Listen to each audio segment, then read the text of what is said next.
I already opened blueberry pomegranate. Come on. Wheel me out of I already ate them all. Okay, then go for lemonade. I am the supplier of these. I feel like you should share. All right, good evening, everybody. We're going to go ahead and begin here. If you can ensure your cell phones are off or on silent, and council, ensure your microphones are turned on. Today is April 14th, 2025. Today is a regular legislative meeting of Barberton City Council. Before we begin regular legislative meeting, we do have individual committee meetings this evening, and we will start with, oh, that's where that came from, maybe. City Properties, Parks and Recreation with Mr. Easterling. Thank you, Mr. President. It's 6:01 p.m. in council chambers. All members are present except for Ms. Hager. Other council members, as noted, and visitors as noted. We have no new legislation at this time, no pending legislation at this time. I was absent from the committee meeting. My accountant was nice enough to hold me up for a few hours, so I'm going to ask Ms. Gearhart, who was present, to fill us in on what went on with Parks and Rec. Thank you, Mr. Easterling. There were some fun reports and updates. They're talking about creating a parks master plan because they believe that the one has not been created in roughly 25 years. They said that the pavilion is going up at College, and then the walking path will be put in next. My permit was approved for the prayer walk, so if you guys could mark your calendars for Saturday, May 3rd. May 10th, between fields 1 and 2 at 3 o'clock, there will be a ribbon cutting for the Bob Kurska fields, and then there will be a reception to follow at Parks and Rec. There is a garden at the far corner of Lake Anna called the Gottwald Garden, and just to remind everybody, the azaleas have been cut back. They will return next year. They're selling a van and jet skis on govdeals.com. There's only 19 open spots for the Mum Festival, so that's well underway for being planned. And I think that was it. With that, back to you, Mr. Easterling. Thank you, Ms. Gearhart. Do we have any miscellaneous discussions? Anybody from? I just have a quick question. Can you repeat what day the ribbon cutting was for Bob Kurska Field? Saturday, May 10th. May 10th. Thank you. It's like a dedication for the fields being named after him. What time? 3 o'clock, and it will be held between fields 1 and 2. And fields 1 and 2 are closer to Worcester Road. Thank you. Anyone else? Anyone in the body? Yes. I actually had a resident today ask me, and I don't know if this is possible, but they asked about the tennis courts at Brightonstein, if it might be possible to paint lines that would resemble a pickleball court, like leaving the nets where they're at. I think it's only a 3-inch height difference. He said people won't care, but that way you can have both tennis and pickleball on there. It was an idea they threw out, so just thought I'd share that with you. Oh, absolutely. Yeah. I will talk to Don and see what they can do. That's a relatively easy fix. That's what, yeah, that's what I thought, you know. Probably be done at all of them, to be honest. Any other? Yes, Ms. Gearhart? Actually, I was looking over these notes again, and I believe you asked in an email if the van had been purchased, and I did write in my notes the van was ordered. It was $73,000, and it will be here in 3 to 4 months. They say is that through Ganley? They either did not say where they bought it from, or yours truly did not write that part down.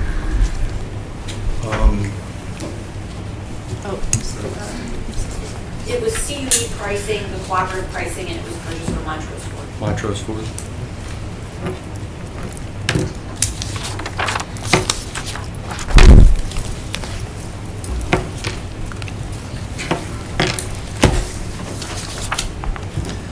Okay, any other comments or, no? With that, I'd like to make a motion to adjourn. I'll second that motion. Thank you. Oh, I'll make that motion. Do I have a second? I'll second. Okay, and at 6:06, we adjourn. Thank you, Mr. Easterling. Next up is Public Welfare and Safety with Mr. Harris. Thank you, Mr. President. I'd like to bring the Public Welfare and Safety Committee to order.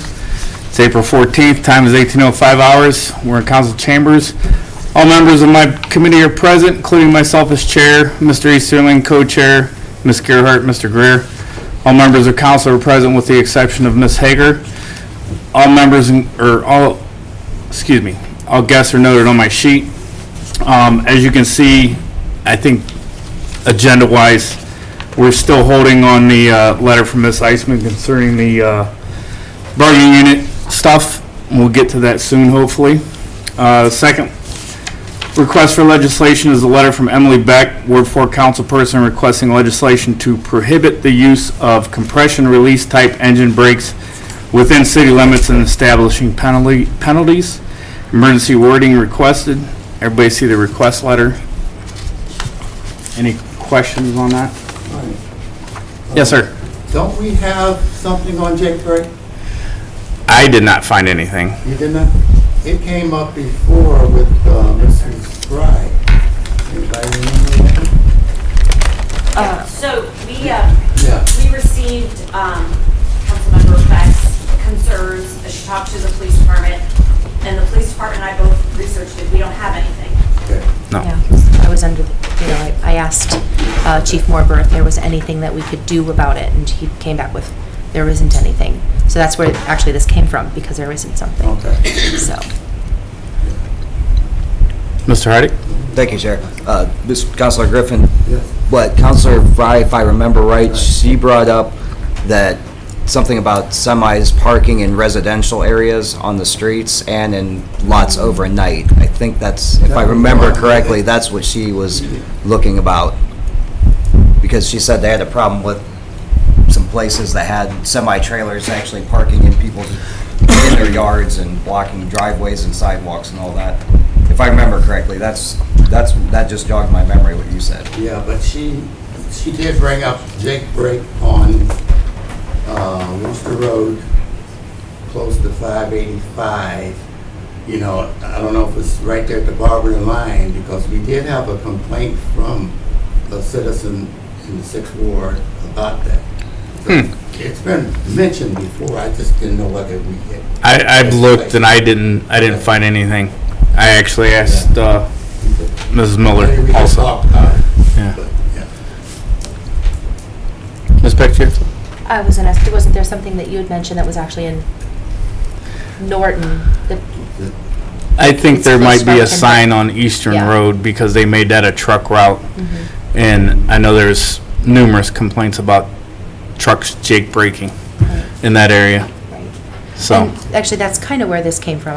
I know I told everybody in the committee exactly where this came from, but I have had some complaints about trucks jake braking or air braking or whatever you want to call it, in the middle of the night and waking them up. And it's in a residential area. So that's kind of where it came from. But also with Newell Street being put together, Malco may be going in there. So we're going to have more semis going through a school zone. So not only in the middle of the night, but in the middle of the day, if we don't have a rule, that may happen. It may become a nuisance. So we're gonna create one citywide. Indeed, yes, so it's going to be Right. within city limits. Okay. And it would be a ticketable offense. Thank you. Mr. Greer, did you have something? No, Okay. I was just going to add context. It was about Eastern Road in that sign there on Eastern. It was Taylor and Eastern, if I recall. That- Correct. Very vividly, that conversation about that engine brake. Ms. Garrett? So from like a policing standpoint, this would be like if a police officer heard them brake that way, they could pull them over and give them a Correct. ticket? It would be a city ordinance, section 600 and something.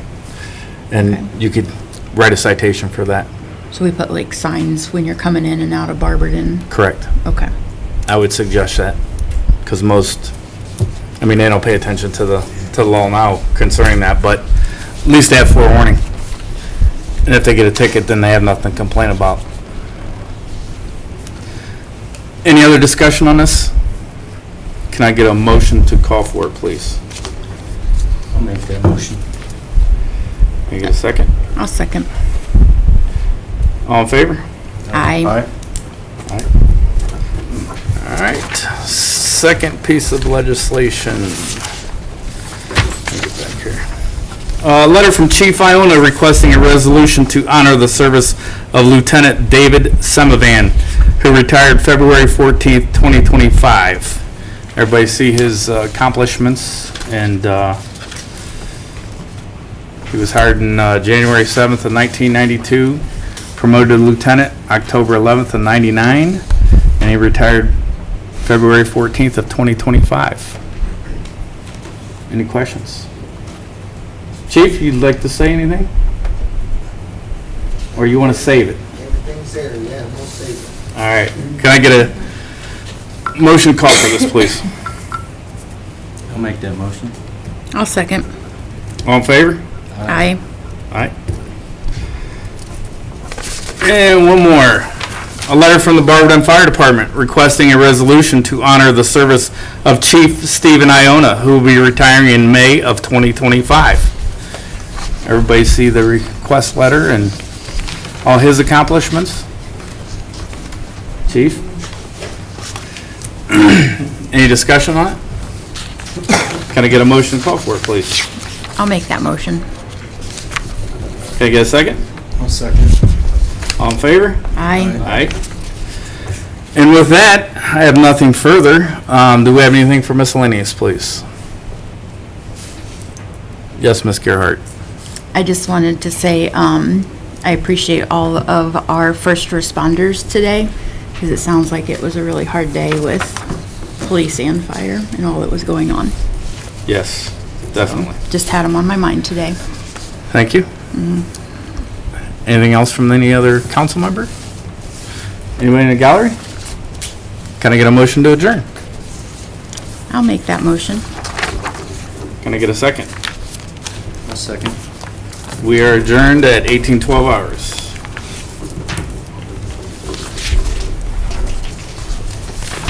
Thank you, Mr. Harris. Next up is Rules Marking Development. Ms. Gerhart. Thank you, Mr. President. At this time, I'd like to bring the Rules Marketing and Development Committee to order. Today is Monday, April 14th, 2025, and the time is 6:12 p.m. We are in council chambers. All members of my committee are present, including myself as chair, my co-chair, Mrs. Beck, Mr. Heidick, and President Greer. All other council members are present with the exception of Mrs. Hager and others as noted on my sheet. We have no requests for legislation at this time or pending legislation. Everyone should see the letter that was attached that Mrs. Beck submitted about changing our rule in regards to interviewing candidates if we ever have to replace anybody, correct? Yes. Okay. So do you want to tell us more about this? Sure. So when we replaced set Board 2, Mr. Cheatham left, and now we have Mr. Easterling. We met, and interviewed each candidate. We spent a long time on it. Not only that, we had pre-canned questions that we had to get through. And what was it, 5, 6 candidates we had to I can't remember. I don't recall how many there were, but there were quite a few. And at the end of that night, when we took the vote, we voted in a way that, there was some heated discussion during that time. And then we decided to do it, in that next Monday, we said, well, we would like to maybe go back to the drawing board here and have a more in-depth conversation with everyone. And we had a very different outcome after that.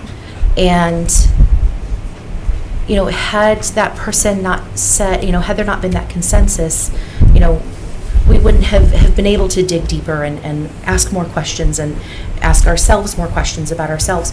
So I think it's really important to have 2 rounds. I do think the pre-canned questions were important. And I know for me that next visit, I touched on the things that they said. I wrote notes about every single one of them. I don't think any of my questions weren't pertaining to what they said in the first interview. So I think it was really important that we did that, and I think that should be standard. I don't know if you all feel that way. I left it a bit open that, you can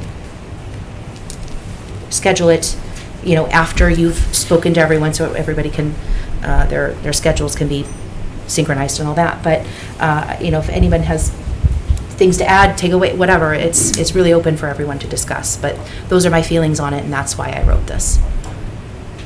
Thank you. I do agree. I felt like the second interview warmed everybody up to the process, and even the people we were interviewing for the follow-up questions, just like a second interview would be for a job. So I agree with that. Would there be the ability to eliminate anybody? Or do you think it's important to bring everybody back that second time? I almost left it that way. I almost said, at council's discretion, who they want to call back and who they don't want to call back. I do think it's important to talk to every single person. I don't feel super passionately about that part of it, but, sometimes first impressions don't go great, and then, you get a second chance. So I would like to keep it that way, but I don't want, I'm not going to be rigid about that. No. Any thoughts or? I can chime in since I Yes. went through it.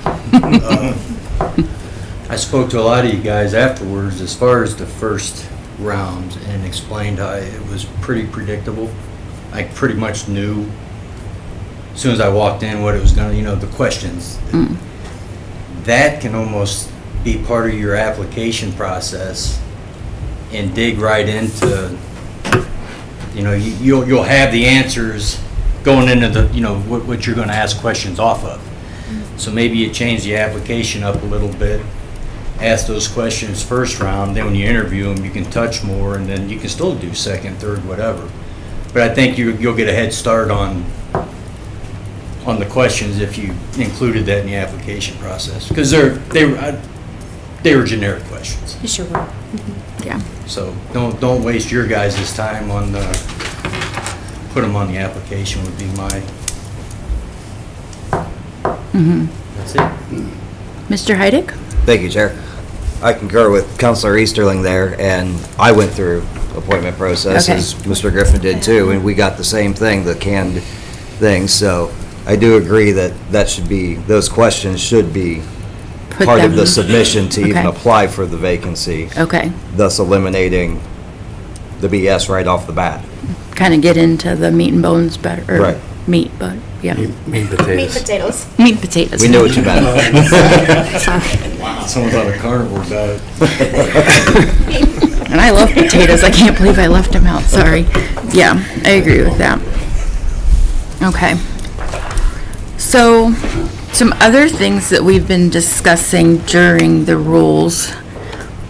So I called Mrs. Beck today and asked if we were working on pulling this in tonight and voting, but I think we agreed we're gonna get all the changes brought together I think we and. should maybe do that, yeah. I just 'Cause really really I did since- this to get it rolling, hey guys, we've been talking about it for a year. Get your submissions in. Yeah. So I Yeah. went first. So, cutting to a couple that I know have been discussed, attire, can anybody give me the background on how attire made it in? Has it always been in the rules, what you have to wear, the attire? Or was that something newer, or? Mr. Heidick? That was put in a couple of years ago because some counselors at the time had a problem with Counselor Jaber wearing hoodies and jeans. So that is a bit newer, okay. Okay, so I know it says professional business attire, but I still think that that's an extremely broad statement in 2025, because everybody dresses differently. I did like, getting to talk to Mrs. Coburn, and a sentence that she used was a presumed level of professionalism. So I think that's not only in your dress, but how you're conducting and speaking and stuff. So I think if we keep it in here, there's a couple questions, like what defines this, and what's the, if you walk in a hoodie, are we doing anything about that as far as the rules, or? I don't know. This is just too broad, and then I know somebody on the current council kind of got targeted and an anonymous letter put in their mailbox with how they were dressing, so I just don't want that to continue happening. Right. You and I talked about this, I think, last year. Making rules about attire makes me a bit uncomfortable, because it can also continue to be used as a weapon. So I do like the broadness of it. And really, you and I and everyone that sits up here, we're normal people. We are normal people. I'll sometimes go to Giant Eagle in my leggings. Hopefully I don't see anybody, but you know, like, we're just normal people. You know, look I don't say like look your best, but you know, your level best for the job we're doing here, and I think that is interpreted differently than everyone, and I think it's important for us to be approachable and not look like something we may not be. And I really think of that a lot in my professional job. I don't want to look too unapproachable, but also I do need to look professional. So it's something I think about a lot, actually. It's on my mind quite often. So I'm a little bit uncomfortable with messing with that too much. Okay. Mrs. Thompson? Thank you. I will say, just from past experience, I know there have been just a handful of times that myself or Mr. Heidick, we have, voted to excuse that rule for work purposes. I know Mr. Heidick's come in his chef's coat before. If I've had an event at school, I'm in jeans and a polo. And jeans, are they professional? So this doesn't really matter much to me. If you show up and you do your job, I'm with you. Same. I don't feel comfortable with that. People voted for the person, not their clothes. I'm in favor of scrapping the rule altogether. Okay. Yeah, truly. I mean, I don't think it's appropriate to come in yard work clothes, right? But that creates a rule. So there, you know what I mean? I know. Go, yeah. Yeah, I would just tell you that most workplaces have rules, and you can say business casual, and that is defined throughout. Online, you can find that definition anywhere. This is just not a big problem to define appropriate attire for a legislative branch of government. So if you write business casual in there or professional attire, those are their definition of bound throughout. We can find one for you. Does that sound? That's kind of keeping it as it is, Mr. Heidick, or? Sure. Okay. Well, if anybody has more thoughts on this that they'd like to share the next time rules convene, think about it, sleep on it. Mr. Greer, being sure that we're recording, so videotaping of council meetings shall be under the direction of council without any form of censorship, excepting the deletion of profanity, obscenity, or any matter unacceptable under FCC regulations. Is that one that we were hoping to get put in? That's a personal one, yes. Okay. I would like for council rules to require the council meeting to be streamed, broadcasted, Yes. I think is the word I used. Streamed and broadcasted, okay. And then what is it considered whenever it's, is it archived then for people to go back and Yeah, watch? it becomes, it's Okay. currently on YouTube. Maybe we could dive into that a little bit deeper, not overcomplicate it. Maybe I provide a template outline. Okay. City of Norton outlines it, like they use, what platform they use and stuff. But Okay. I personally wanted to keep it broad, but maybe we can tap on the retention too as well, like our own retention. Yes, okay. right, where it's archived online. Does anybody have thoughts or conversation on that? Ms. Thompson does. Mrs. Thompson? thank you. I actually, and I'd love everyone else's opinion on this as well. I think it might be a good idea to add in, like, planning commission meetings. I They're think in that this room, becomes we have the a equipment. charter change, correct? Because we can only make council rules. Okay. I think your idea is wonderful. I just don't think we can put that in the So council that rules. would have to go to the ballot then. Noted. Any other thoughts about recording? I think this really is kind of like a housekeeping thing, because we already do it. We already do it, but it's not printed in there, so to make sure that nobody takes it away, it's not in our rules. I see. Okay. Gotcha. So it's just to put it in, Yeah. Yeah. in the Bible, To make sure it stays. the council Bible. They continue. Okay. Liquor license objections? If we wanted to put in Mr. Heidick? Okay, so the state requires a method of objections, and without that, any objection isn't held in esteem to the state. So it just needs to be outlined, the process of how that works. Because if there is an objection, it has to be introduced as a resolution of objection. The legislative body has to vote. If majority approves the objection, that's what gets transmitted to liquor control. But without that resolution, there is no objection. Okay. So it just, to put it in black and white, just so nobody misses it, if Okay. there is one. Is that something that you or Mrs. Miller would be able to help with wording on? Certainly. Thank you. Wait, what's the full thing about an objection? Like, the full idea that you have on that paper? Well, I was just writing my own notes, but I think Mr. Heidick would be able to better explain the process, because we don't really have a written out process right now. I see, okay. So It'd be up it's, to you to just know it. Right. Instead of being right in front of you to access. like, I have, if there is an objection of a pending liquor license, objecting council members shall explain their reasoning for objection. Once the debate has concluded, the presiding officer shall take a simple vote. But I think what he's saying is there's more to that for it to actually be recognized by the state, right? Anybody that objects has to request a resolution of objection. Okay. And then from there, the process of debate of that person trying to convince everybody to vote to object. Then the vote, and then that's it. Okay. So we have to put that in there, because we don't have anything currently. Right. Okay.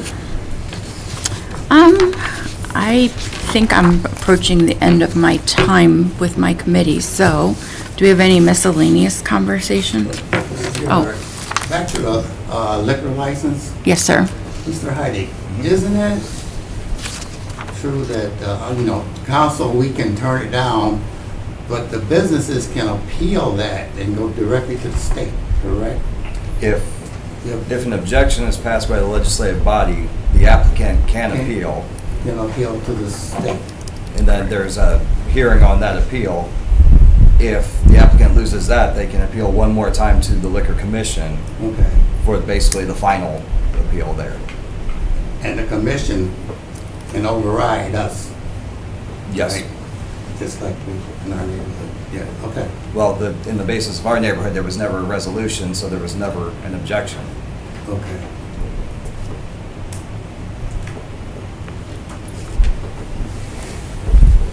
I leave anything liquor related to Mr. Heidick.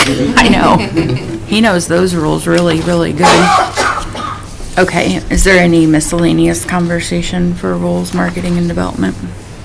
Oh, I'd yes. kind of like to just kind of maybe finish the conversation here. So are these, does anyone else plan on bringing anything new or have their own ideas that are for a change or adding things coming up? I think we should probably I think ask for we a deadline still- on that. Yeah, I had said it at the end of the year, but we can move that up. Yeah, we've been talking about this for over a year now. Kind of. Well, last year we were all new, Sure, I so know, that yeah. was hard Yeah. to gauge what we needed. I think the next step is we really need to talk about the different committees, because I'm not sure with us not having a health department, Yeah. is Jen's overly relevant? Should we make some adjustments? So maybe that's how we can all prepare for 2 weeks. to be ready to talk about the different committees. Okay, and then we'll see a time frame from there. Yeah, I think. I we need think to we'll move beat this the along, right? development code, but Yeah, as long as we beat the development code. it's a race. Okay, My term will expire before that. can I have a motion to adjourn? I'll make that motion. Thank you. Second? I'll second. Thank you. This meeting is adjourned at 6:30 PM. Thank you, Ms. Gerhart. You're welcome. All right, next up is city utilities with Mr. Griffin. Thank you, Mr. President. Time is 6:31. I would like to call this meeting to order today, April 14th. We're in council chambers. All my members of my committee, except Mrs. Hager, who is absent, myself, as Chair Emily Beck, and Justin Greer. We have no new requests for legislation to call for tonight, and we have no pending legislation. Do we have any miscellaneous discussion, anything for city? Chair. Yes, sir. I've had multiple neighbors reach out concerned about, again, this Omni Fiber company, right? I looked up the information form and explained what it was. Is there a time frame that that company has told the city that they would be done in the city? I have no idea. Mr. Mike, did that? So currently, they have one zone that they have a permit for. Our understanding is they're going to continue to have multiple permits from a zone-by-zone basis to put that fiber everywhere in the city. I don't have a time frame. They sounded like most of it was going to be done this year or in the next to complete the entire city. But currently, we only know they have a permit for one area. Thank you, Mr. Tedeki. Thank you, Chair. Okay, thanks, Mr. Greer. Do we have any more miscellaneous for utilities?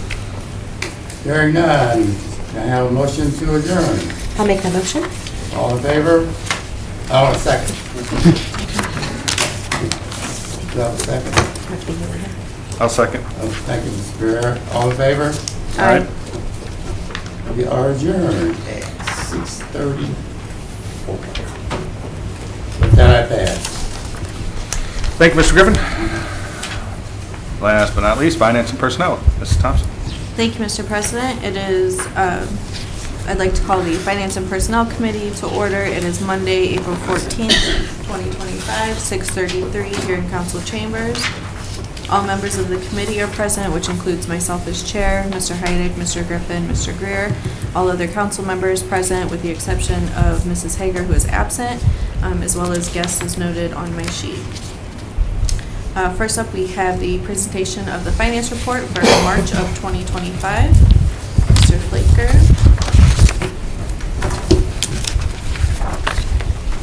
Thank you.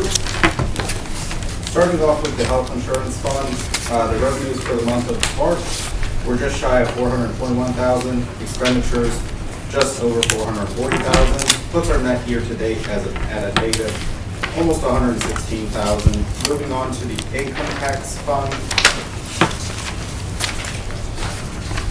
Looking at the month of March, our estimate for the month of March was $1,078,000.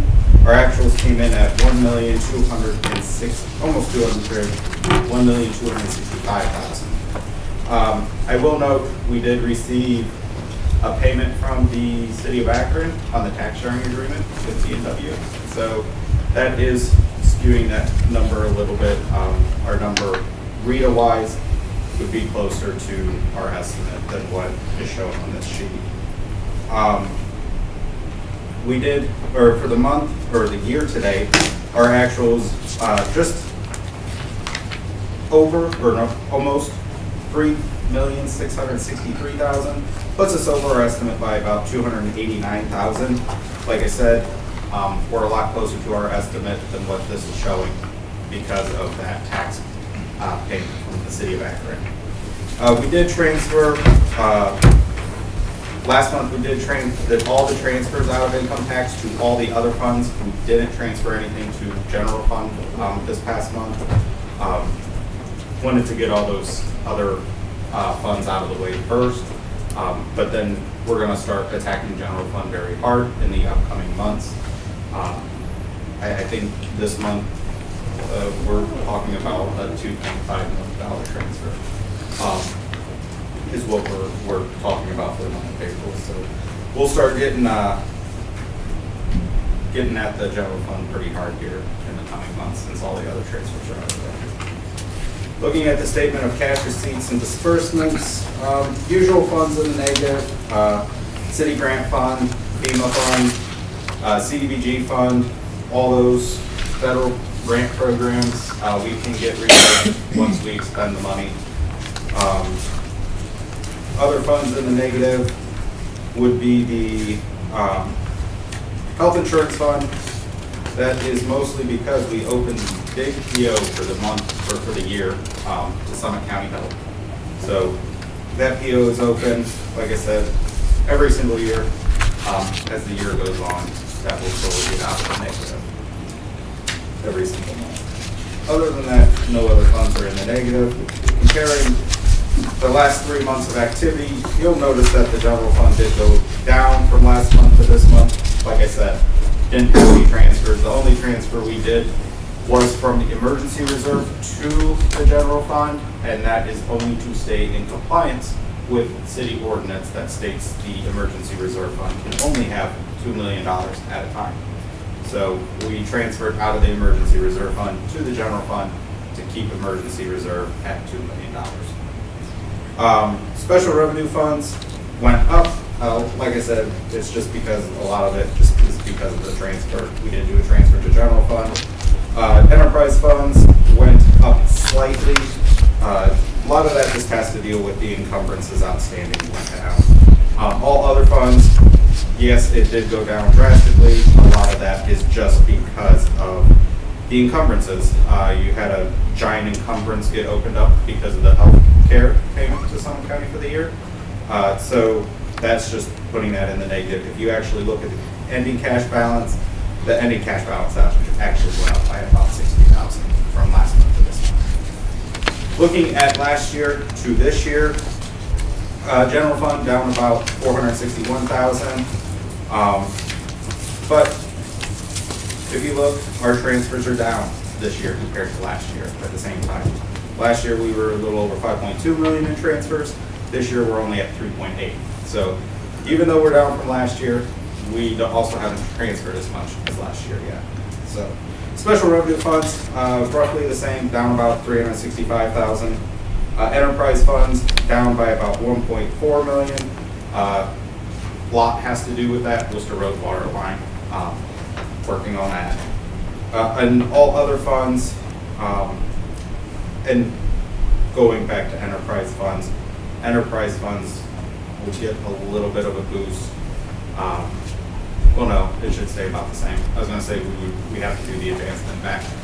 Well, the note proceeds, but we'll have to do the advancement. So a lot of it has to do with that, the water line. All other funds, you'll notice it is in the hole a little bit more than last year, but a lot of that just has to deal with that encumbrance outstanding. Last year at this time, we opened the big PO for Summit County Health.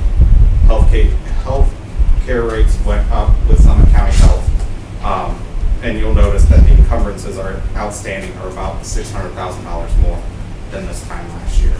Like I said, it's just due to the healthcare rates going up. And with that, that's all I have. Any questions? Yes. Where does money come from that goes into the emergency fund that would make it get too high? Interest. Oh, okay. And then we don't want to have more than $2 million in emergency? You can only have $2 million because of city ordinance. Okay. I forget what ordinance number it is exactly, but Okay. in 2020 or used to be only $1 million, and then in 2020 or 21 we passed ordinance amending it to $2 million. Okay. Okay. Constricted by that. I was thinking there'd be a minimum versus a maximum, but I gotcha. And then on page 3, when you talked about the typical ones, and they're all kind of federal based, do you Yes. have any cause for concern with any of those getting paid back with all the wild things happening?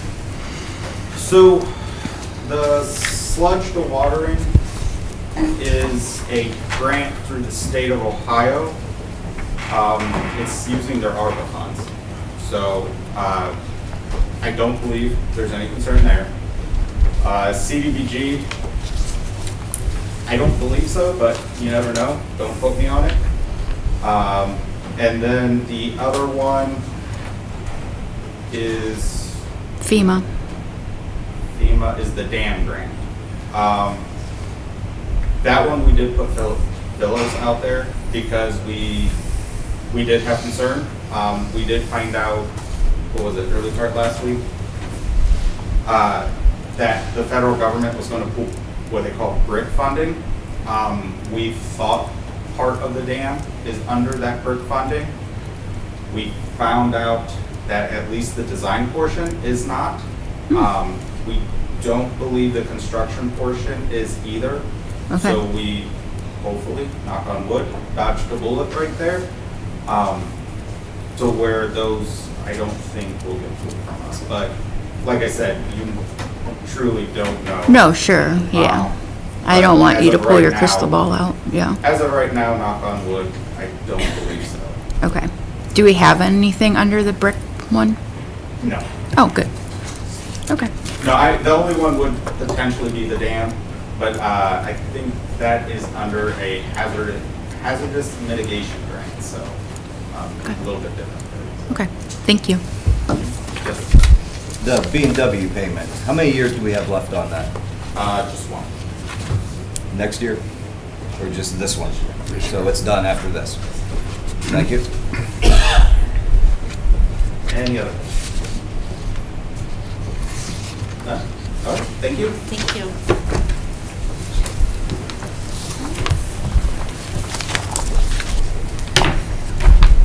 For pending legislation, we have ordinance 40-2025, title Grant Application, an ordinance of the Council of the City of Barberton approving the term sheet between the City of Barberton and the Barberton Community Foundation to provide a grant for the city's proposed Justice Center and City Hall and declaring an emergency. Are there any remarks about this? Anything from the gallery? Next, we have ordinance 42-2025, title authorized payment, Minutemen HR Management Services, an ordinance authorizing the Director of Finance to pay an invoice to Minutemen HR Management Services in the amount of $4,355 and declaring an emergency. Are there any remarks about that one? All right. Ordinance number 43-2025, titled Transfer Finance Department, an ordinance transferring $50,000 from the Rental Registration Fund cash balance to the Project Impact Fund and declaring an emergency. I'm not sure if any of you have received communication from the public about this. I myself have been answering quite a few questions over the past week.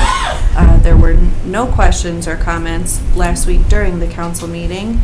However, I just wanted to clarify that rental registration funds are to be used for improvements of housing, infrastructure, and administration within the city. Using some of these funds for demolitions, which is what this transfer is intended for, is not a new concept. It's been done before, maybe not every year, but this is something that's important. Mr. Flaker had discussed it when we were doing our budget talks.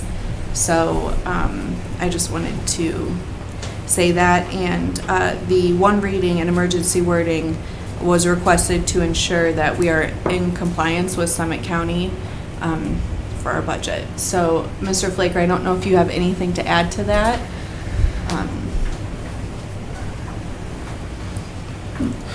Yeah, just to clear up a little bit of confusion on this one.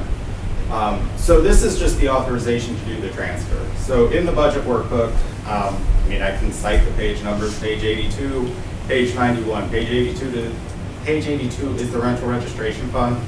The $50,000 transfer was in there. If you look at the budget ordinance, if you look at the rental registration fund, the transfer out line item was there of $50,000.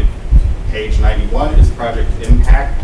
If you look in that one, the revenue is there of the $50,000 for the transfer in. So in the budget ordinance itself, section 5 of the budget ordinance deals with the transfers from one fund to another. So even though the appropriation was in the budget, I still can't do the transfer without council approval.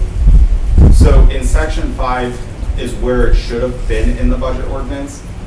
I just forgot to include it in section 5 of the budget ordinance. And this is why the legislation request is in front of you all right now.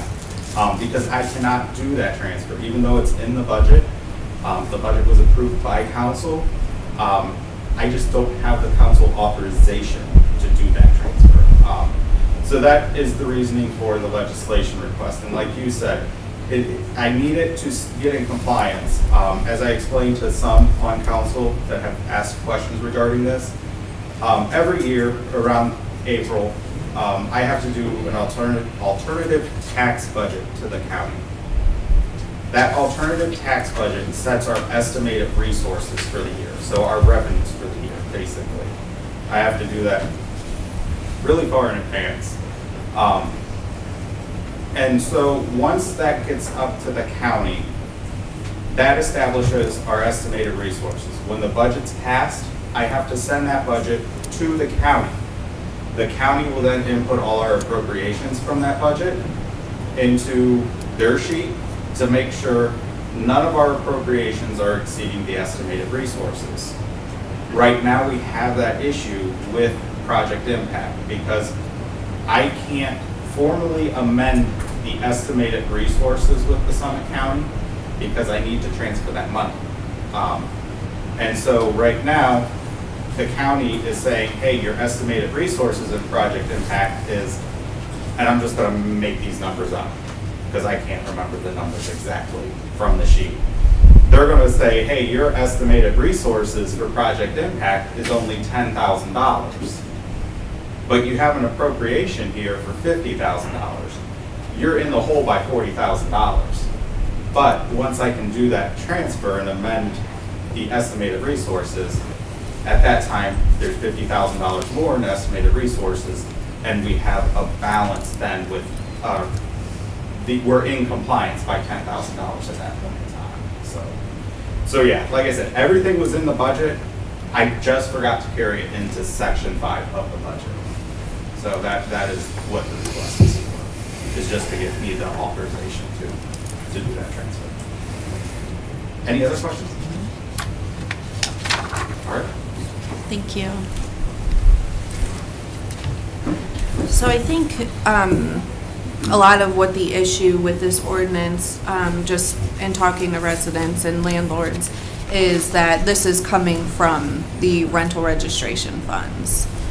The rental registration fee has been increased, and they're not really seeing why. You know, they're not seeing what they're getting for this increase. You know, we have a lot of property maintenance issues, and I understand the frustration. However, I do think that demolitions helps everybody. I mean, it's something that needs to be done. Mr. Heidick, I know you can agree with this. So, you know, I think really that's the issue here. Not so much that, you know, this is going to Project Impact. It will be used for demolitions. Are there any other questions or remarks from other council members or anybody from the gallery for that matter? Mr. Heidick. Thank you, Chair. We were in in-depth discussions of the budget for 2 months, to the point where at the 0 hour, we even voted on amendments. The landlords didn't that have a problem with this today, didn't say anything in those 2 months about it. We talked about it in grave detail. The fact that our director just missed one sentence in section 5 to authorize the transfer, had that sentence been included, this conversation doesn't even happen. So just because it was a slight oversight doesn't mean we didn't already approve it. We talked about it. It was there for the public to see. So when I see the people commenting and wondering where it goes, We talked about it. We passed it. Nobody Yeah. motioned to amend it because we all agreed with it. So, I don't know what else to say. Thank you. Thank you. Anything else? Anything from the gallery? All right, moving on. We have no appointments this evening. I'll go ahead and open it up for a miscellaneous discussion if there's anything for finance and personnel. All right, hearing none, can I have a motion to adjourn, please? I'll make that motion. Thank you. Second. Thank you. We are adjourned at 6:51. Thank you, Mrs. Thompson. That concludes our individual committee meetings. Let's go ahead and take a break. We'll come back at 7 p.m. and begin our regular legislative meeting.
double line.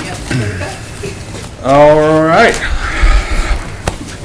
We're going to go ahead and begin. Today is Monday, April 14th, 2025. This is a regular legislative meeting of Barberton City Council. I call this meeting to order at 7:03 p.m. Please stand for the Pledge of Allegiance, followed by invocation by myself. I pledge allegiance to the flag of the United States of America and to the republic for which it stands, one nation, under God, indivisible, with liberty and justice for all. Heavenly Father, I ask that if you can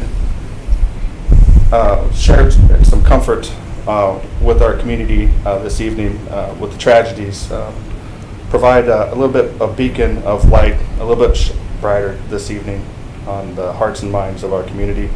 To the first responders, if you can keep on and continue looking out for them, much appreciate it. And if you could, remember the 22. Amen. Amen.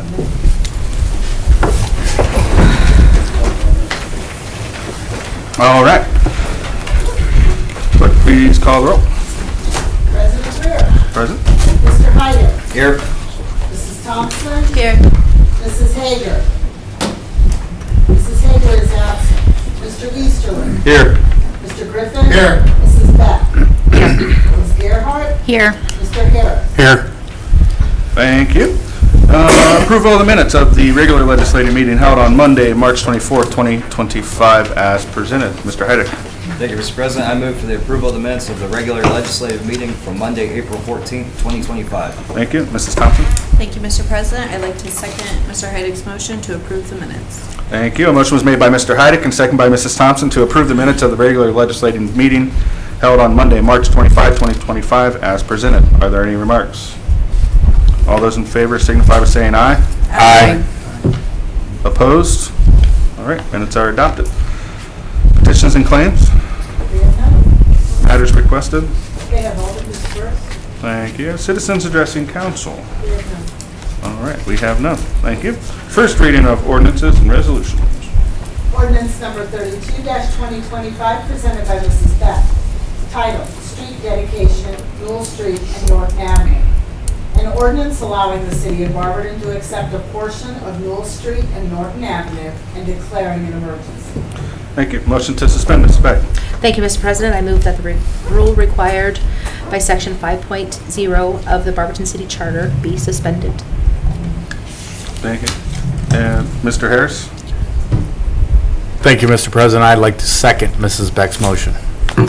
Thank you. A motion was made by Mrs. Beck and second by Mr. Harris to suspend the rule as required by Section 5.10 of the Barberton City Charter. Are there any remarks? Clerk, can you call the roll on suspension?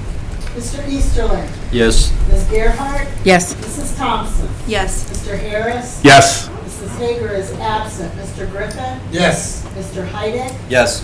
Mrs. Beck. Yes. Motion for suspension carries. Motion to adopt. Mrs. Beck. Thank you, Mr. President. I move for the adoption of Ordinance 32-2025. Thank you. And Mr. Harris? Thank you, Mr. President. I'd like to second Mrs. Beck's motion on adoption. Thank you. A motion was made by Mrs. Beck and second by Mr. Harris to adopt ordinance number 32-2025. Are there any remarks from the body? Clerk, can you call the roll on adoption, please? Mrs. Beck. Yes. Mr. Heidick. Yes. Mr. Griffin. Yes. Mrs. Hager is absent. Mr. Harris. Yes. Mrs. Thompson. Yes. Ms. Gerhart. Yes. Mr. Easterling. Yes. Motion for adoption carries. Ordinance number 40-2025, presented by Mrs. Thompson. Title, Grant Application. An ordinance of the Council of the City of Barberton approving the term sheet between the City of Barberton and the Barberton Community Foundation to provide a grant for the city's proposed Justice Center and City Hall and declaring an emergency. Thank you. Motion to suspend, Mrs. Thompson. Thank you, Mr. President. I move that the rule as required by Section 5.10 of the Barberton City Charter be suspended. Thank you. And Mr. Heidick? Thank you, Mr. President. I will second Councilor Thompson's motion on suspension. Thank you. Motion was made, motion was made by Mrs. Thompson and second by Mr. Heidick to suspend the rule as required by Section 5.10 of the Barberton City Charter. Are there any remarks from the body? Clerk, please call the roll on suspension. Mr. Mr. Harris? Yes. Mr. Easterling? Yes. Mr. Heidick? Yes. Mrs. Beck? Yes. Mrs. Thompson? Yes. Mr. Griffin? Yes. Ms. Gerhart? Yes. Mrs. Hager is absent. Motion for suspension carries. Motion to adopt, Mrs. Thompson. Thank you, Mr. President. I move for the adoption of ordinance number 40-2025. Thank you, Mr. Heidick. Thank you, Mr. President. I will second the motion to adopt. Thank you. A motion was made by Mrs. Thompson and second by Mr. Heidick to adopt ordinance number 40-2025. Are there any remarks from the body? Clerk, please call the roll on adoption. Ms. Gerhart? Yes. Mr. Griffin? Yes. Mrs. Thompson? Yes. Mrs. Beck? Yes. Mr. Heidick? Yes. Mr. Easterling? Yes. Mr. Harris? Yes. Mrs. Hager is absent. Thank you. Motion for adoption carries. Resolution number 41-2025, presented by Mrs. Beck. Title, enter into contract, ODOT, final resolution, PID 122321. A final resolution authorizing the mayor to enter into contract with the Ohio Department of Transportation, ODOT, for the improvement of Van Buren and nearby area to install and rebuild sidewalk and declaring an emergency. Thank you. Motion to suspend, Mrs. Beck. Thank you, Mr. President. I move that the rule as required by Section 5.10 of the Barberton City Charter be suspended. Thank you. And Mr. Harris? Thank you, Mr. President. I would like to second Mrs. Beck's motion on suspension. Thank you. Motion was made by Mrs. Beck and second by Mr. Harris to suspend the rule as required by Section 5.10 of the Barberton City Charter. Are there any remarks from the body? Clerk, please call the roll on suspension. Mrs. Beck? Yes. Mrs. Thompson? Yes. Mr. Harris? Yes. Ms. Gerhart? Yes. Mr. Heidick? Yes. Mrs. Hager is absent. Mr. Easterling? Yes. Mr. Griffin? Yes. Motion for suspension carries. Motion to adopt, Mrs. Beck. Thank you, Mr. President. I move for the adoption of Resolution 41-2025. Thank you. Mr. Harris? Thank you, Mr. President. I'd like to second Mrs. Beck's motion on adoption. Thank you. A motion was made by Mrs. Beck and second by Mr. Harris to adopt resolution number 41-2025. Are there any remarks from the body? Clerk, please call the roll on adoption. Mr. Griffin? Yes. Mr. Easterling? Yes. Mrs. Hager is absent. Mr. Heidick? Yes. Ms. Gerhart? Yes. Mr. Harris? Yes. Mrs. Thompson? Yes. Mrs. Beck? Yes. Thank you. Motion for adoption carries. Ordinance number 42-2025, presented by Mrs. Thompson. Title, authorized payment, Minutemen HR Management Services. An ordinance authorizing the Director of Finance to pay an invoice to Minutemen HR Management Services in the amount of $4,355 and declaring an emergency. Thank you. Motion to suspend, Mrs. Thompson. Thank you, Mr. President. I move that the rule as required by Section 5.10 of the Barberton City Charter be suspended. Thank you. And Mr. Heidick? Thank you, Mr. President. I will second Councilor Thompson's motion on suspension. Thank you. A motion was made by Mrs. Thompson and second by Mr. Heidick to suspend the rule as required by Section 5.10 of the Barberton City Charter. Are there any remarks? Clerk, please call the roll on suspension. Mr. Harris? Yes. Mrs. Hager is absent. Ms. Gerhart? Yes. Mrs. Thompson? Yes. Mr. Easterling? Yes. Mr. Griffin? Yes. Mr. Heidick? Yes. Mrs. Beck? Yes. Motion for suspension carries. Motion to adopt, Mrs. Thompson. Thank you, Mr. President. I move for the adoption of ordinance number 42-2025. Thank you. Mr. Heidick? Thank you, Mr. President. I will second the motion to adopt. Thank you. A motion was made by Mrs. Thompson and second by Mr. Heidick to adopt ordinance number 42-2025. Are there any remarks? Clerk, please call the roll on adoption. Mrs. Beck? Yes. Mr. Heidick? Yes. Mr. Griffin? Yes. Mr. Easterling? Yes. Mrs. Thompson? Yes. Ms. Gerhart? Yes. Mrs. Hager is absent. Mr. Harris? Yes. Motion for adoption carries. Ordinance number 43-2025, presented by Mrs. Thompson. Title, Transfer Finance Department. An ordinance transferring $50,000 from the rental registration fund cash balance to the Project Impact Fund and declaring an emergency. Thank you. Motion to suspend, Mrs. Thompson. Thank you, Mr. President. I move that the rule as required required by Section 5.10 of the Barberton City Charter be suspended. Thank you. Mr. Heidick? Thank you, Mr. President. I will second Counselor Thomas's motion on suspension. Thank you. A motion was made by Mrs. Thompson and seconded by Mr. Heidick to suspend the rule as required by Section 5.10 of the Barberton City Charter. Are there any remarks from the body? Clerk, please call the roll on suspension. Mr. Heidick? Yes. Ms. Gerhart? Yes. Mrs. Thompson? Yes. Mrs. Hager is absent. Mr. Griffin? Yes. Mrs. Beck? Yes. Mr. Harris? Yes. Mr. Easterling? Yes. Motion for suspension carries. Motion to adopt, Mrs. Thompson. Thank you, Mr. President. I move for the adoption of ordinance number 43-2025. Thank you. And Mr. Heidick? Thank you, Mr. President. I will second the motion to adopt. Thank you. A motion was made by Mrs. Thompson and seconded by Mr. Heidick to adopt ordinance number 43-2025. Are there any remarks? Clerk, please call the roll on adoption. Mr. Easterling? Yes. Mr. Harris? Yes. Mrs. Beck? Yes. Mr. Griffin? Yes. Mrs. Hager is absent. Mrs. Thompson? Yes. Ms. Gerhart? Yes. Mr. Heidick? Yes. Motion for adoption carries. This ends the first reading. Second reading of ordinances and resolutions. We have none. Third reading of ordinances and resolutions. We have none. Appointments. We have one. To the Design Review Board, Mr. Jason Miller, for a term beginning immediately and ending December 31st, 2027. Thank you. Motion to appoint, Mr. Heidick. Thank you, Mr. President. I move to appoint Mr. Jason Miller to Design Review Board for a term beginning immediately, ending 12/31/2027. Thank you. And Mrs. Thompson?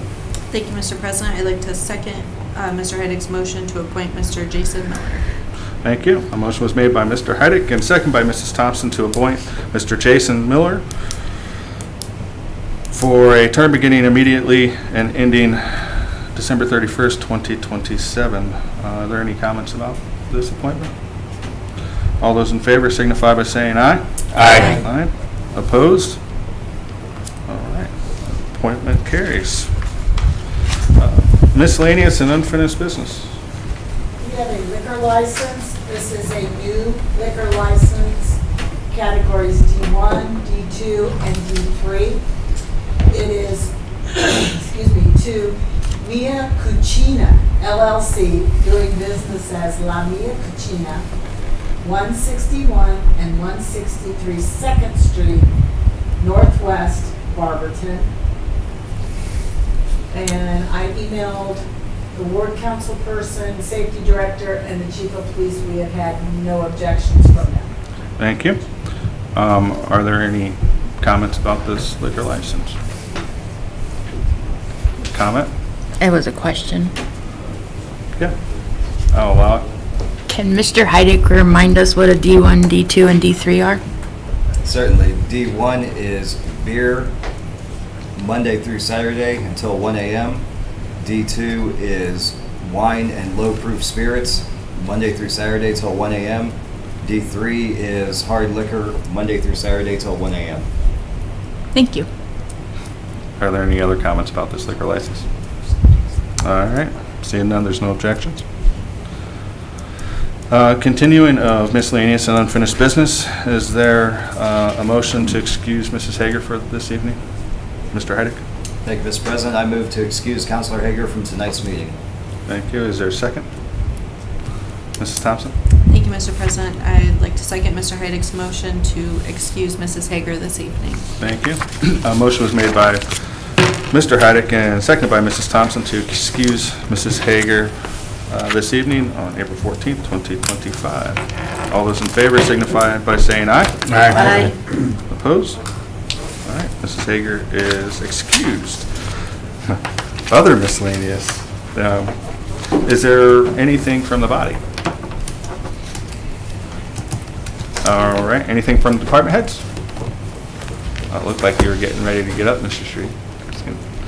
All right, one thing I do want to note, I've asked the clerk to forward the liquor license to all council members moving forward because of the process that needs to take place to make sure things happen in the manner that we need it to happen in. This is prior to the rule change that we're looking at. But if you do get a liquor license forwarded to you, here at the body, or as a council person, and you do have an objection, you do have to file or submit a request, a resolution to the council body. If you do, you reply back with no, or the absence of a response, we're going to assume it's a no, like no objection for that liquor license. So if you do start receiving these now, or when you do start receiving them now, that's why you are receiving them, because it needs to be done on a council body. And I will also pass that to any department head that has the authority to be able to object, ask that a request for a resolution is put forward by whoever objects to the city council too as well. So I just wanted to clarify a few things on the liquor license, with nothing from the body, nothing more from me, communication from the mayor. Thank you, Mr. President. Echoing some of the same sentiments, I want to thank our police and fire departments for their continued work in addressing issues, keeping us safe. Obviously, if you've seen the press releases, we've had several incidents today. We all truly appreciate the efforts of our city crews and safety forces. Change for Change is Friday, April 24th, benefiting the Barberton Youth Football and Cheer at the Youth Chapel on 2nd Street. Once again, this month's health board will be on April 23rd, but will be held in the mayor's conference room on May 4th. Last week I attended a meeting of area mayors to discuss property taxes, mostly at the state level, as there's a number of resolutions or bills that are being discussed surrounding property taxes. So the discussion, and there are people from larger communities to small townships and villages. How does this impact those on fixed incomes, young people who are trying to get that starter home? How does it affect school systems, libraries, other groups that are funded in part by property taxes like Metro Parks, CSB, and others? A number of smaller communities have levies tied, safety or parks levies tied to property taxes. So how does this all come together as the Supreme Court, Ohio Supreme Court several times has told the legislature to fix it? They haven't. It's been a long time. So it's come up again as all the counties throughout the state are, on staggered years, are increasing their property taxes, and some 18 to 30%. So this is really hitting people hard. And so the conversation has been started in this area. And we'll see how this kind of materializes over the next few months.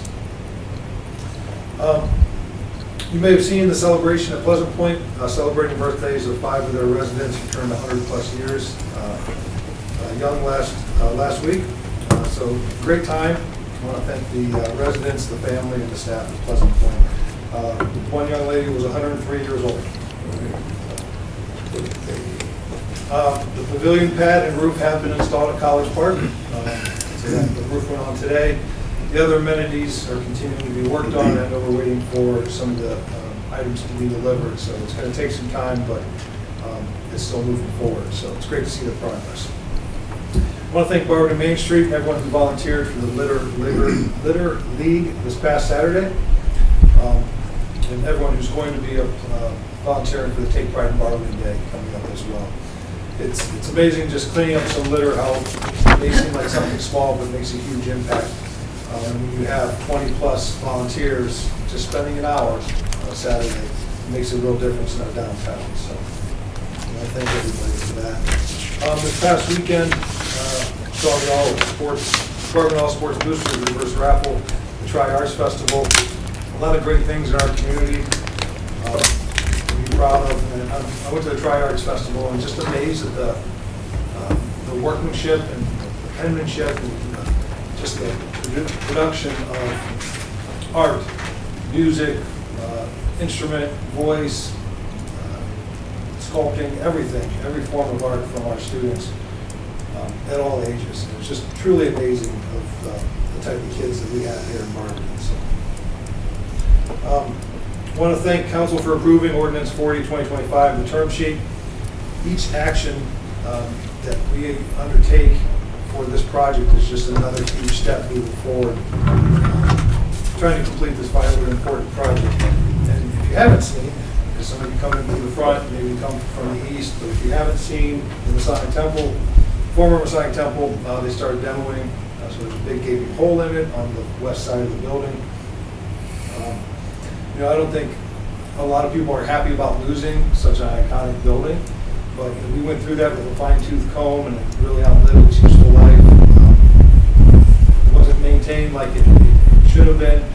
It's one of those buildings like this building that has no easy entrance, right? There's steps anywhere you go. And oddly enough, I don't know the story behind it, but there's an elevator in that building, but it starts at floor 2. So you got to get to floor 2 before you can ride the elevator. So,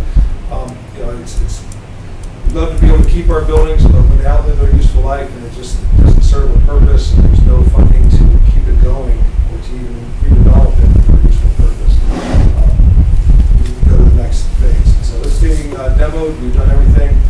We said we were going to with removing some of the block, the same Masonic temple and some of the pillars, so those are being stored.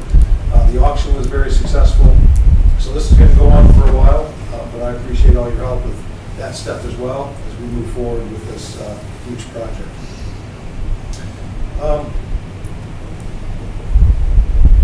Other than that, City Building is going to be closed Friday for Good Friday, so I'd like to wish everyone a happy Easter.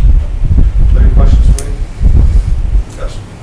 Speaking of the Justice Center project, is there a timetable yet to go to the bond council, or was that waiting on tonight before the call's even made? I know we were waiting for tonight, but I'll get with our finance director and see what the next step is. Obviously, things with the market are all over the place. We want to make sure that we're strategic in the next few steps.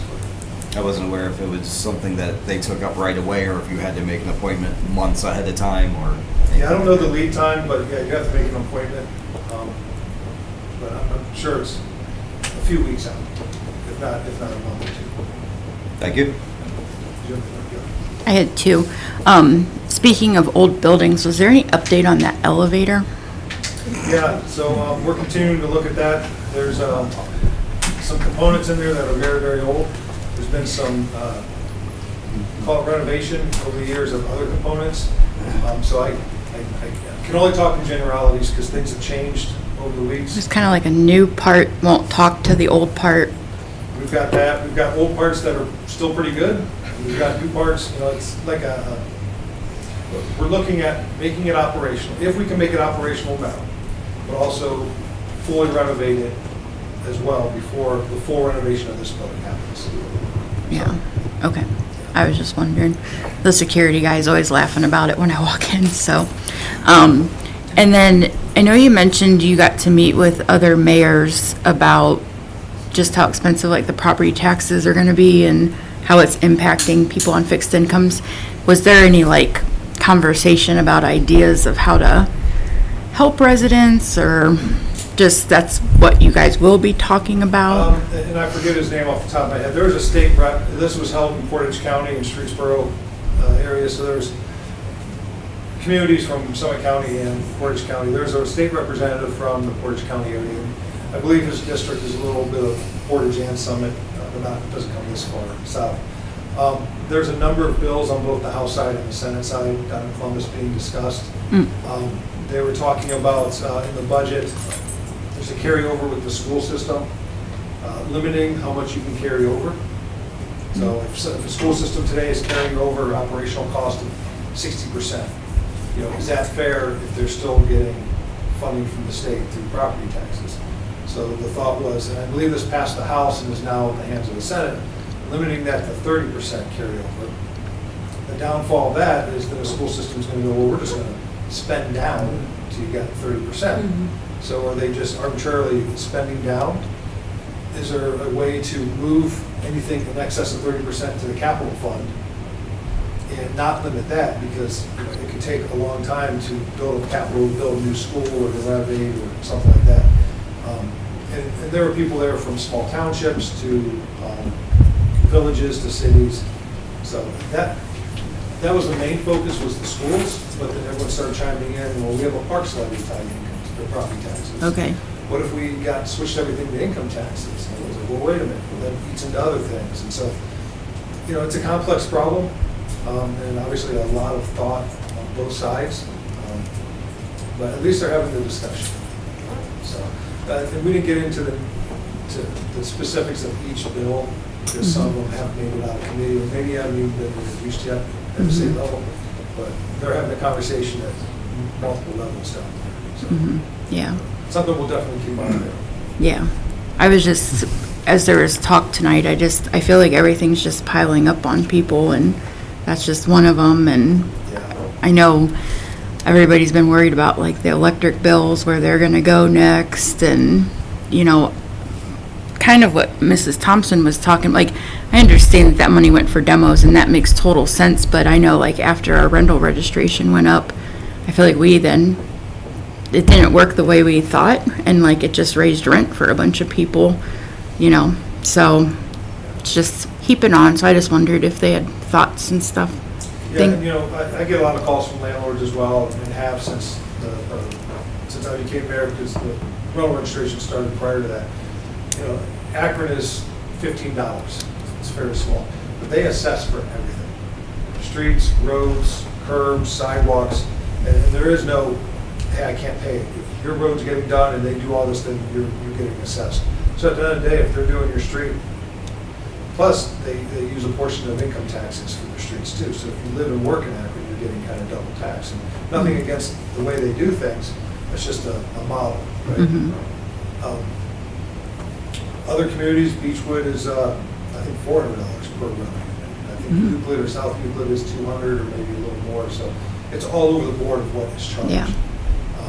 And I saw some comments, where's the transparency? This is the transparency. We're moving from one fund to another. That's, as you mentioned, how many weeks of discussing the budget here in an open forum. So, and I realize that people don't want to pay more. I realize that, you know, because we hear it just as well as you guys do. But you know, myself, the law director and finance director and department heads, we all talk about how we're going to use this money. The DOC, we have great discussions. And so we want to make sure that the first question we always ask is, how does this improve the community? And someone may not realize that the house being torn down with these funds on another side of town may not impact them directly, but that truly is stealing value from that neighborhood when it just continues to sit there. Yeah, So, yeah, makes sense. but Thank you. it's tough, because then you throw on the electric, I know, you throw on everything else, groceries and everything else. yeah. Just starts to feel like one thing after another. Yeah. Thank you for explaining that more. Sounds like a good time to throw $600 million at a stadium. I'm sorry. Go Browns. They're a winning team, aren't they? To kind of piggyback on what Ms. Gerhart was talking about, when it comes to the rental registration fees, I know, I mean, it was a big jump, it doubled, but I know that there are a lot of people who, you know, have been doing what they're doing, you know, what they're supposed to be doing. They're grandfathered into the old fee, something like that. I know this is more recent, but I don't think it would hurt to maybe just take a look at that and see if there's any way that it could be revamped. You know, if there's a property owner that doesn't have any violations or anything like that, maybe next year they get a discount of some sort. Or if you have X amount of units, I believe it's Canton, that they have like a tiered system. You know, the first one's like, I don't remember the exactly, I think it was like $100. For 2, it's $150. For 3, it's whatever, and then $50 each after that. You know, maybe that's something that we could look into for the future. So, just a thought. So, well, obviously, my office deals with this extraordinary amounts of time. I can appreciate the ownership issue, except there are owners in this town who live in Hawaii and Vegas and California, and they just create a new ownership LLC. So it's Taylor LLC, then it's Taylor Thompson LLC, then it's Taylor Thompson Council LLC. So those are actually 3 changes of ownership, right? So, but it's the same person. Probably, we don't know. I mean, I wish you could come see some of the things that we have to deal with trying to, you know, prosecute some of these folks for, you know, what they're doing. I don't doubt it. And I would like to see truly if, you know, you are a nuisance property, or if you're sitting vacant for, I don't know, 6 months to a year, give them a fine. You know, commercial and residential. We have a vacant building registration and a vacant residential program for the environment. And I think that, I hate to speak to Stacy, but we've been working on it. There's some revisions to that because, I mean, again, Mayor and I and Jeremy and Todd have been looking at this and we found, you know, property owners that have 7, 8, 10 vacant houses. And they haven't had water for years. And it's just been, you know, we are working very hard to try to unravel a pretty complex situation that none of us created, so. Just out of curiosity, how long does a house sit without tenants before it's considered vacant? Well, I'm talking about vacant in terms of no water. As Okay. to someone who's paying their taxes, paying their rental registration, having It the can water just and sit everything there on. forever. I mean, quite frankly, that wouldn't impair, wouldn't affect us at all, right? Sure. There, the house could be moved into tomorrow. Mhm. But that's not the issue that we deal with. But if they're not keeping up with the property or, Oh, you for know, sure. something. Like if all those things are true and there's issues, then the building inspectors will handle that. But Okay. there are some where everything is copacetic, so to speak, Sure. and there's no violations. I don't know why someone would want to do that, but they do. But again, we've been trying to get a handle on this for about a couple weeks, and it's been a lot of work. Well, thank you for that work. Yes, thank you. Any other questions? All right, thanks. Thank you, Mayor. With nothing else, do I have a motion to adjourn? Mr. Heidick. Thank you, Mr. President. Motion to adjourn. Thank you. Is there a second? Ms. Thompson? Thank you, Mr. President. I'd like to second that motion to adjourn. Thank you. It was moved by Mr. Heidick and seconded by Mrs. Thompson that we adjourn. All those in favor signify by saying aye. Aye. Opposed? Didn't think so. This meeting is adjourned at 7:34 PM. I never again.